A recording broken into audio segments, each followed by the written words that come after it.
and more specifically, ladies and gentlemen, welcome back to my 996. Today we are talking all things garage update and what on earth has happened to several of my cars. We are celebrating Charge Your Car Day with Ctek, which will be linked in all over this video because that is actually a pertinent part of owning so many cars. So let's run through them because I've got a couple of admissions to make regarding the state of my garage and regarding what has happened to a couple of cars that you have not seen for a while on the channel. And one of them in particular, actually two of them, are going to annoy a lot of you when you work out what has happened. So let's get underway then. We're going to run through car by car exactly what has happened and how on earth I managed to maintain that many cars, keep them all roadworthy and all in one piece. So first things first then, we're in my 996. This is so wobbly, what is going on? This is a car you haven't seen on the channel for a while. Some of you wondered whether or not I'd sold it. In fact, I get more inquiries on this car asking to buy it than any other one of the cars on the garage. It seems you guys and girls love this particular car and what I've done to it. I've spent well over the odds on it. I've redone the suspension, it's got a new exhaust, the bodywork's been completely restored, de-swirled, you name it. All the content on this car is on the channel anyway. It has been completely done over the top, to be honest. I've gone completely over the top on this car, but I absolutely adore it. It's going nowhere, and if it ever did go anywhere, I'd probably give it away with classic giveaways. In fact, it would probably be given away on there. But anyway, this one's been in hibernation. It's been plugged in to my Ctek MXS 5.0, which has been keeping the battery maintained, healthy, and actually the car healthy with it. I went back to it earlier, having not driven it for literally 3 months. It's literally been 3 solid months I haven't driven this thing, and it started literally immediately on the key. No electrical gremlins, nothing. It's been absolutely perfect. The battery meter's right up there. It's perfect. So the Ctek has been absolutely key with that. And I get asked a lot of charger questions because people know I've got loads of cars sitting around not getting a huge amount of use. And I always say the same thing: plug it into a Ctek.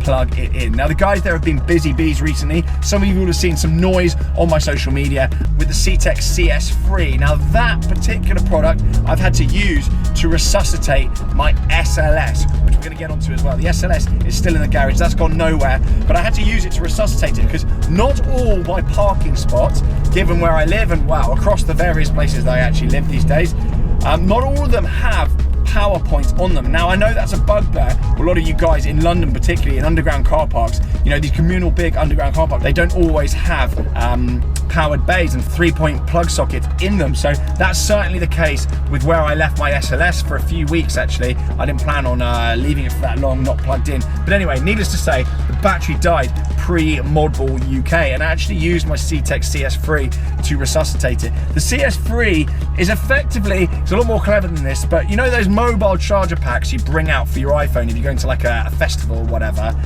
It's effectively that for a car. So basically you can charge it up, stick it in your boot, and if you ever get dead battery out and about on the move where you can't plug the car in to a standard charger socket, a 3-pin plug socket, it'll actually just keep battery in it, which is really, really, really useful. So my SLS was not plugged in, was nowhere near a power socket, not even an extension cable would get it there, and I just charged up my Ctek CS3, took it down into the car park, plugged it in for literally 5 minutes, and it was ready to go. It'll actually top up a completely flat battery within 15 minutes, meaning you're ready to roll. So that is a crucial piece of kit, and I really do advise just everyone having one of those. Charge it up fully and put it in your boot. Not only will it charge your car, but you can actually charge devices off it as well. It's a really, really, really clever and useful power pack. Now I've completely undersold it there. It's way smarter than that, but it just means that you're not frying your ECU, you're not frying your battery. It will deliver a safe amount of charge to the battery. It'll actually communicate with the battery before charging it up. It's not just one of these booster things which will just send a huge surge regardless of what's going on at the other end. It's really, really clever, and there's nothing else I'd plug into my car other than one of those because I just wouldn't want to risk frying ECUs, frying electrics, and just generally just buggering the car up. So SLS then, as I've just said, that's going nowhere. That's a fantastic car and I just adore it. The SLS really is a long-termer. I know I've said that before and then I've binned things, but it really is. I just think it's incredible. And with the Apple CarPlay, the wireless Apple CarPlay that I've now done to the car, it just brings it up to kind of modern standards. It really does feel like kind of a 2020 car, or 2021 car even.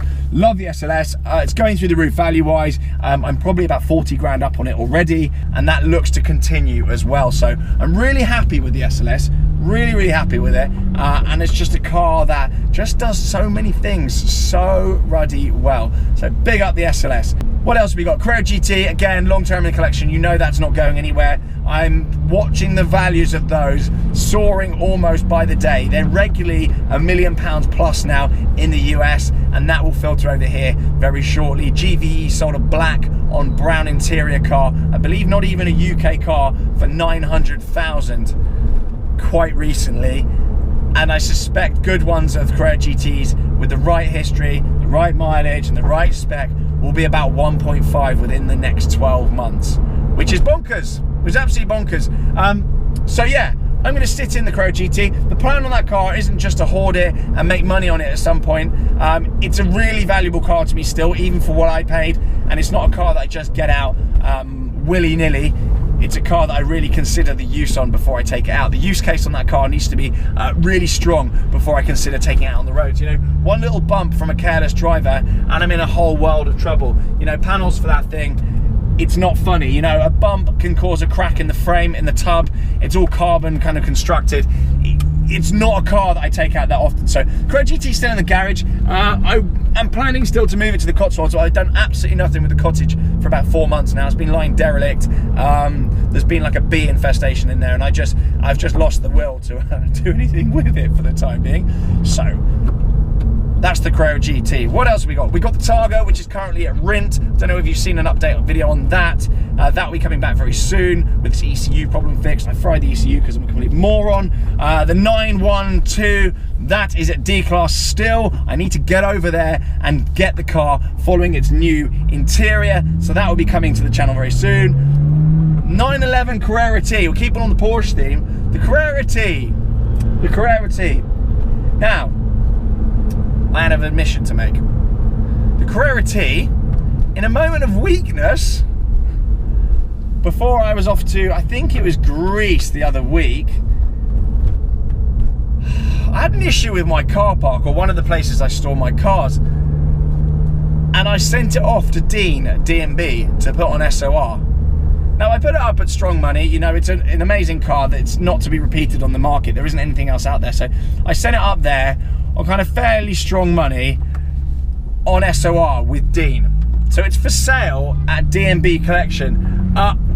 I don't think that was the right decision, and I've said to Dean, look, I'll have it back.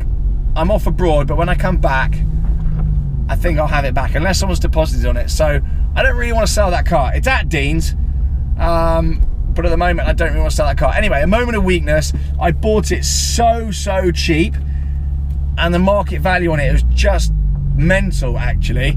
We've had a few people go through finance but actually get declined on it. So people have been nibbling trying to buy it, but no one's managed to convert on it yet, which I'm quite pleased about. So hopefully, fingers crossed, no one converts on that and takes the car, because I absolutely love it. There's no reason really for selling it. I actually don't want to get rid of it at all. I just got tempted out by particularly strong market values. So the Carrera T, kind of for sale, kind of not, but that's a D&B Collection anyway. We've also got my Huracan. That actually went to Amari. Amari has bought my Huracan rear-wheel drive off me. It wasn't a car that I was getting a huge amount of use out of. I felt like I'd done it content-wise, and as a modern Lamborghini, it wasn't a car that really was going to sit in my collection forever. I do miss it, to be honest with you, and I regret selling it because it's still worth way more than I paid for it, even if I chucked a load more miles on it. But that's at Amari anyway. I don't know if it's for sale still, actually. I don't know if it's for sale, but that went to Amari. He bought it off me. Fantastic experience with Amari. He was did exactly what he said he was going to do on the tin. Said I'll buy it for X, sent a truck, bought it for X, transferred the money. I mean, can't argue with that. So yeah, Huracan rear-wheel drive has left my garage. That was a car actually that I had plugged in the entire time on a Ctek built OEM Lamborghini Charger. So that was on trickle charge the whole time. That was actually a standard battery, not a lithium like there was on the Pista, which was actually a complete bottom ache, should we say. So So far, 911 Carrera T, rear-wheel drive Huracan, both left the garage. One has left it slightly more aggressively than the other. What else have we got? We have got in the collection, we've got my E93 M3. I actually let the MOT lapse on that recently. I forgot to sort that out, so that has just been sorted out. I'm going to put a private plate on that car. That is actually dead as well. That is in a spot that doesn't have power. It's got a completely dead battery. Fob doesn't work. Central locking barely works. It's completely dead. So I'm gonna get my Ctek CS3 charged up fully, and then I'm gonna go and plug it in and get that charged up and get it started up again and use it a little bit. Then it may well go off to semi-long-term storage, cheap storage, because storing them where I am at the moment, it's $250 to $350 a month on storage, so it's quite aggressive for that car. So that might move off. That is a car that's got a lot of sentimental value to me. It's not a car that I plan on really getting rid of at all, so I'll just sit around really and just get used on high days and holidays.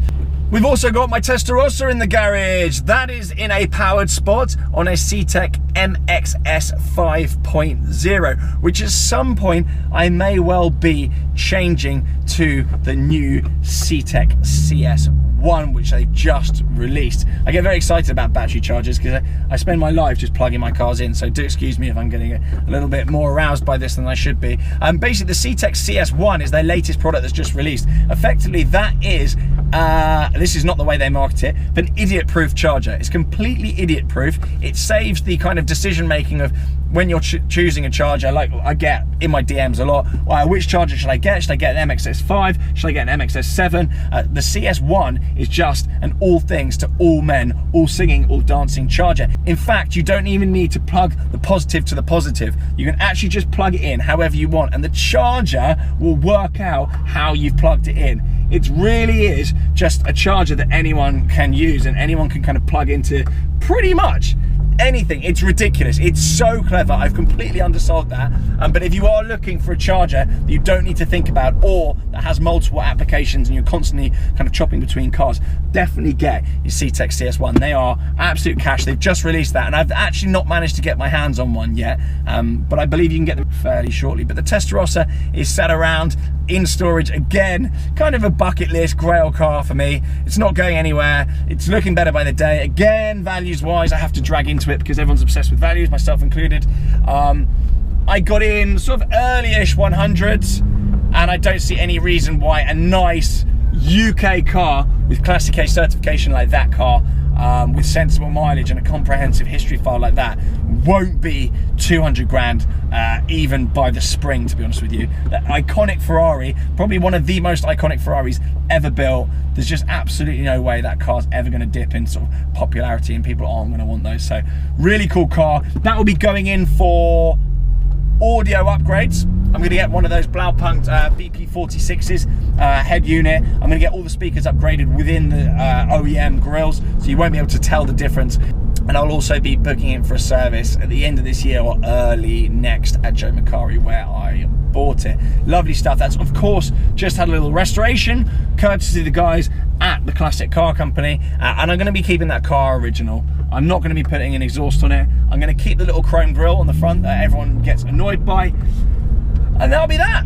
Testarossa, good news. I'm going to be sitting in that long term. Now, nearing the end of our little list, and I've got a surprise as well because something else has joined the garage. Ferrari.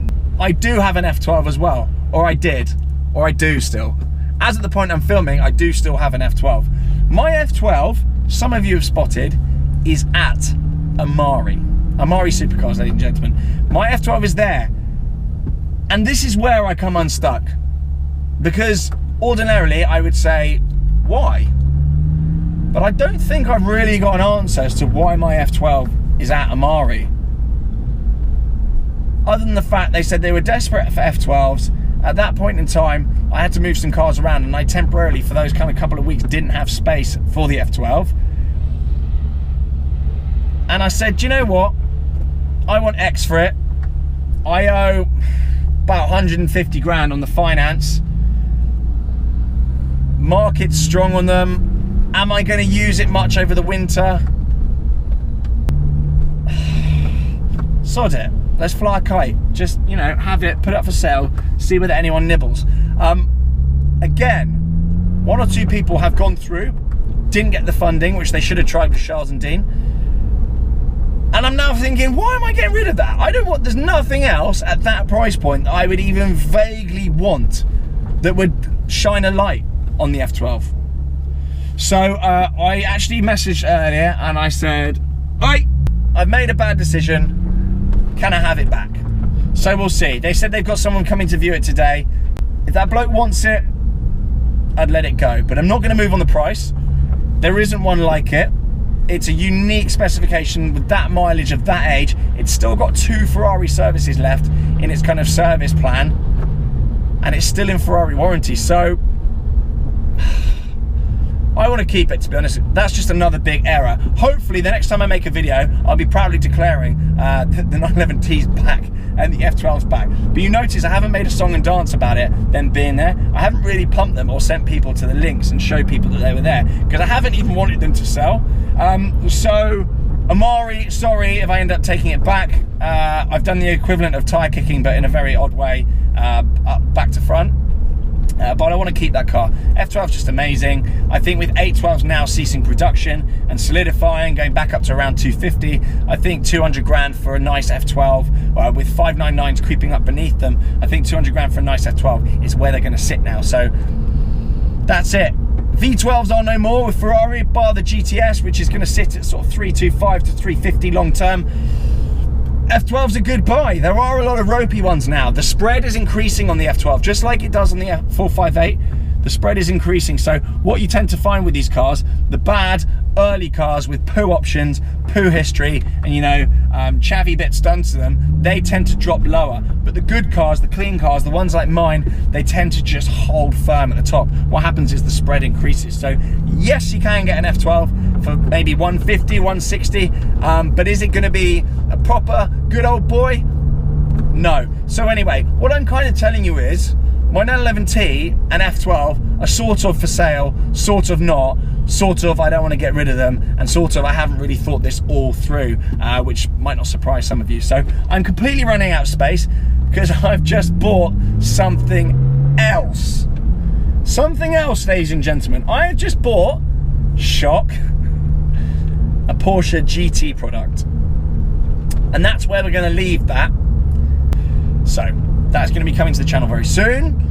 I went and collected it in the middle of a fuel shortage. It's now sat currently, whilst I'm filming this, underground with very little fuel in it and no means with which to refuel it. I've taken this one out because this is literally the only one in my collection that A is in one piece and B has fuel in it. We're just about to hit the light, so this will have to go back as well. But yes, the collection is spread out, convoluted. A few of them are away, a few of them are dead, a few of them are kind of on SOR tentatively and coming back. It's a bit of a messy state of affairs at the moment. And I am prone to stupid decisions as well, so I may well be adding something else to the mix. Things have been going crazy recently. They've been going really well. Fingers crossed, touch wood and all the rest of it that continues. Things have been going absolutely bonkers. So I will be probably wasting some more money very soon in front of your very eyes. So do stay tuned for more updates with the garage. Thank you so much for watching and supporting frankly some of my idiotic antics, and I'll see you all very soon. And do stay tuned for more watch talk as well, because I am expanding the watch collection at a rate of knots. I'm filling my vault underneath a bank in a mystery location at a rate of knots as well. So I will be going over there and grabbing some pieces out and filming those as well. Thank you so much for the support on Grail Watch Club. That's been going bonkers. The last 3 competitions, all of them actually, they're all sold out, and Classic Giveaways competition has sold out as well. We may well be live with a new car on there as well. I found it and we put an offer in on it, so that will be coming very soon as well. And finally, a huge shout out to Ctek for looking after my garage. Their chargers are kind of the rock and the backbone of my garage. They get me out of trouble and they keep all my cars healthy. I wouldn't be able to run my collection without their products. So huge shout out to them, and for Charge Your Car Day, which is today when this video has gone live, which is the 5th of October. For now then, thank you very much for watching. I hope you're all well. Stay tuned and I'll see you all very soon. Bye guys. Oh, actually, I forgot a car. I forgot about my Range Rover, everyone. I forgot about my Range Rover. The lease is up on that in December, and it will be going then. I had a little wobble with it recently, battery-wise. I think there was an earth connection which wasn't plugged in properly or something like that. But other than that, it's actually been a very, very, very, very good car. And I will be looking to replace it, potentially with another one, or potentially with a G-Wagon, just to rustle all your Jimmies, or even a Cullinan. We'll see how things go the next couple of months. That is actually it now, I think. I think I've remembered every single car. I need to go back through my Instagram bio to have a look, see if I've forgotten anything. 992 Turbo S cab update. I've just got an update on that, by the way. That'll be coming at the end of November, so you won't be able to see that for quite some time. It was supposed to arrive in September. I should have been collecting it around this week, but with all the semiconductor shortages and whatnot, that has not been possible. So my 992 Turbo S is coming, and there will be some other treats coming to the channel as well, along with that GT product, which I mentioned and will be revealing very soon when it's got fuel in it. So for now, thank you very much. And if you've got a Porsche, a 996, or anything else for that matter, stay tuned, because I've got something coming for you all as well. And it's chaos. So keep your eyes peeled. All right, guys, see you later.